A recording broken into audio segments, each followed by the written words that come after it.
नमस्कार, आप देख रहे हैं SCN न्यूज। आइए बात करते हैं बिल्डर्स एसोसिएशन जमशेदपुर की नई टीम द्वारा प्रभार संभाले जाने की।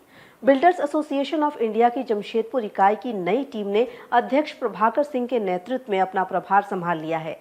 जमशेदपुर में आयोजित पदस्थापन समारोह के मुख्य अतिथि स्वास्थ्य मंत्री बन्ना गुप्ता की उपस्थिति में निवर्तमान अध्यक्ष सुरेंद्रपाल सिंह ने प्रभाकर सिंह को मेडल पहनाकर प्रभार सौंपा। बिल्डर्स एसोसिएशन ऑफ इंडिया की जमशेदपुर शाखा के पदाधिकारियों ने अध्यक्ष प्रभाकर सिंह के नेतृत्व में अपना पदभार संभाल लिया है। जमशेदपुर में आयोजित पदस्थापन समारोह में निवर्तमान अध्यक्ष सुरेंद्रपाल सिंह ने उनके गले में मेडल पहनाकर अध्यक्ष का पदभार सौंपा। इस अवसर पर स्वास्थ्य मंत्री बन्ना गुप्ता मुख्य अतिथि के रूप में उपस्थित रहे। नई कमेटी में प्रभाकर सिंह को अध्यक्ष बनाए जाने के साथ ही उत्तम कुमार को महासचिव चुना गया है। मुख्य अतिथि स्वास्थ्य मंत्री बन्ना गुप्ता ने समारोह को संबोधित करते हुए बिल्डर्स एसोसिएशन को उसकी बुनियादी समस्याओं के समाधान में हर संभव सहायता देने का आश्वासन दिया। उन्होंने एसोसिएशन को अपनी समस्याओं के संबंध में एक प्रपत्र तैयार करने को कहा, जिसे लेकर वे मुख्यमंत्री हेमंत सोरेन, मुख्य सचिव एवं टाटा स्टील के पदाधिकारियों के पास भी जाएंगे ताकि बिल्डर्स की समस्याओं का समाधान हो सके। मंत्री बन्ना गुप्ता ने कहा कि बिल्डर्स एसोसिएशन की देश एवं राज्य के ढांचागत विकास में अहम भूमिका है तथा उनकी समस्याओं का हल निकाले जाने से राज्य के ढांचागत विकास में तेजी आएगी। देखिए, बिल्डर एसोसिएशन ऑफ इंडिया के माध्यम से आज बुलाया गया था और नई टीम का गठन हुआ है।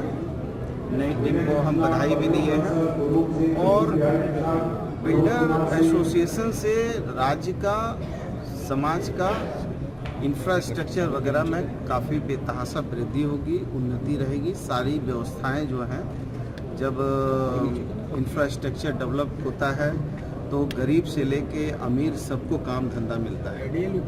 तो मैं ये समझता हूँ कि इनकी भी कुछ समस्याएं हैं, जो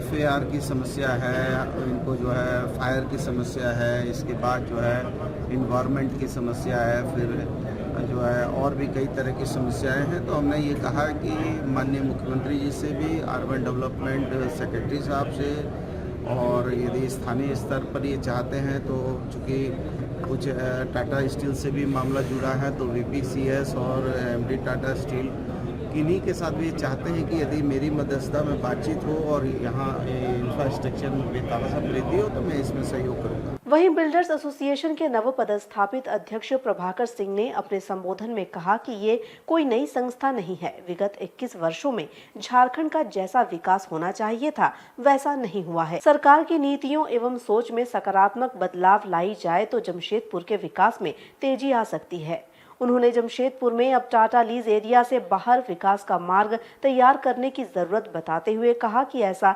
नहीं होने पर जमशेदपुर एक बुजुर्गों का टापू बनकर रह जाएगा। Builder association of India Jamshedpur centre का गठन 1992-93 में हुआ था और ऑल इंडिया ऑर्गेनाइजेशन का गठन आज़ादी के पहले 1941 में हुआ।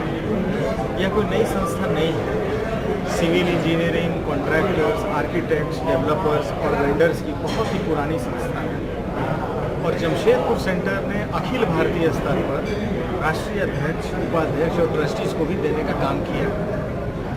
जिस तरह से पिछले 21 साल में झारखंड का विकास होना चाहिए था, मैं समझता हूँ वह विकास नहीं हुआ। आप सिर्फ एक हाउसिंग सेक्टर की बात नहीं है। मैं आपको कहना चाहता हूँ कि इंफ्रास्ट्रक्चर के मामले में अगर हम नीतियों को परिवर्तित करेंगे, सोच को परिवर्तित करेंगे तो यह सबसे ज़्यादा आज भारतवर्ष में रोजगार देने वाला क्षेत्र है। और कोविड के बाद जिस तरह से बेरोजगारी की समस्या बढ़ी है, उसका अगर समाधान किसी भी सरकार को करना है, चाहे वो राज्य सरकार हो चाहे वो केंद्र सरकार हो, तो उसको इंफ्रास्ट्रक्चर के क्षेत्र को बढ़ावा देना ही पड़ेगा।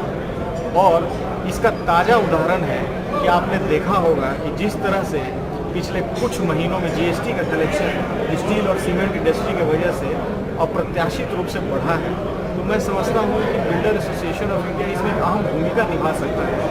जमशेदपुर का विकास और जमशेदपुर के भविष्य का जो विकास है वो 2-3 चीज़ों पर निर्भर करता है। सबसे पहले हमको जमशेदपुर के अंदर का एक बहुत बड़ा भूखंड टाटा लीज एरिया में आता है, उससे बाहर जाकर अब हमको अपने विकास को खोजने की ज़रूरत है, चाहे वो एयरपोर्ट के रूप में हो, चाहे वो हायर एजुकेशन के लिए यूनिवर्सिटीज़ के रूप में हो, चाहे वो रोजगार के लिए TCS जैसी संस्थाओं के गठन के रूप में हो, या अच्छे मेडिकल कॉलेज और हॉस्पिटल्स के रूप में हो। अन्यथा जमशेदपुर का यह शहर बुजुर्गों का एक टापू बनकर रहेगा। दिन भर की ताज़ा अपडेट के लिए बने रहे हमारे साथ फेसबुक और यूट्यूब पर। साथ ही हमारे चैनल को लाइक, सब्सक्राइब और शेयर करना ना भूलें।